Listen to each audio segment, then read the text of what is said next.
இதுக்கு முன்னாடி இருந்த பிரைம் மினிஸ்டர்கள்லாம் பாத்தீங்கன்னா ஒரு ஸ்டேட்டுக்கும் இன்னொரு ஸ்டேட்டுக்கும் ஏதாவது பிரச்சனை இருந்தா கூட அதை சுமூகமா பேசி தீர்த்து வைக்கக்கூடிய வேலைகளை செய்யறதுக்கு முனைவாங்க. ஆனா இப்ப நமக்கு ஒரு பிரைம் மினிஸ்டர் இருக்காரு. அவர் என்ன பண்ணுவாரு, இல்ல அவர் கட்சி என்ன பண்ணுவோம்னா, வேற ஒரு ஸ்டேட்ல போய் தேர்தலை சந்திக்கும் போது தமிழ்நாட்டு பாருங்க உங்களை இவ்வளவு வஞ்சிக்குது, தமிழ்நாடு உங்களை துன்புறுத்துது, தமிழ்நாட்டில் இருக்கிற திமுக உங்களை துன்புறுத்துது, இங்க இருக்கிற கோயிலோட சாவியை கொண்டு போய் தமிழ்நாட்டுல வச்சுக்குவாங்க, தமிழ்நாடுக்காரன் வந்து எவ்வளவு அசிங்கமா சாப்பிடறான் பாருங்க, இப்படி எல்லாம் ஒரு ஸ்டேட்டுக்கும் இன்னொரு ஸ்டேட்டுக்கும் பஞ்சாயத்து இல்ல பிரச்சனைகளை கிளப்பி விடுற வேலைகளை பாத்துக்கிட்டு இருக்காங்க. அப்புறம் இதே குரூப் தான் நம்ம கிட்ட வந்து பிரிட்டிஷ்காரன் டிவைட் அண்ட் ரூல் பண்ணா, அவன் தான் ஜாதியை கண்டுபிடிச்சாங்கிற மாதிரியான கதைகள் எல்லாம் வந்து கட்டி விடுவாங்க. பண்றதே நீங்க தான்.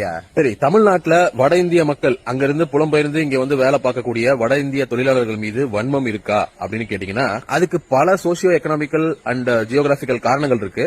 அதுல முக்கியமான காரணமே பிஜேபி தான். நல்லா கவனிச்சு பாருங்களேன், எப்பெல்லாம் வந்து இந்த மாதிரியான வட இந்தியர்கள் மீதான வெறுப்பான ஒரு கருத்து இங்க வெளிப்படும் அப்படின்னா, இங்க ஹிந்தியை திணிக்க முற்படும் போது ஹிந்தி படிச்சவன்லாம் என்ன பண்ணிட்டு இருக்கான்னு நமக்கு தெரியாதா அப்படிங்கிற மாதிரியான ஒரு ஸ்டேட்மெண்ட் வரும்.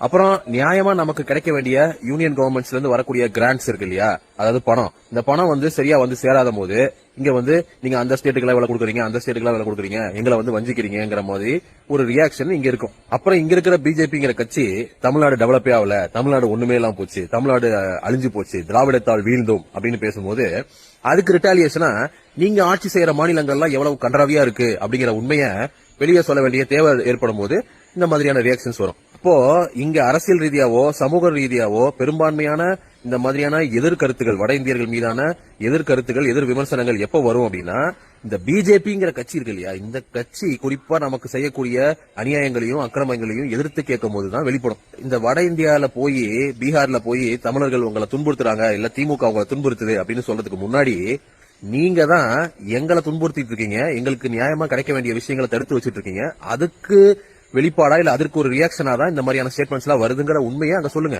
நீங்க அதெல்லாம் சொல்ல மாட்டீங்கிறது எனக்கு தெரியும், ஏன்னா உங்க அரசியலே இதுதானே.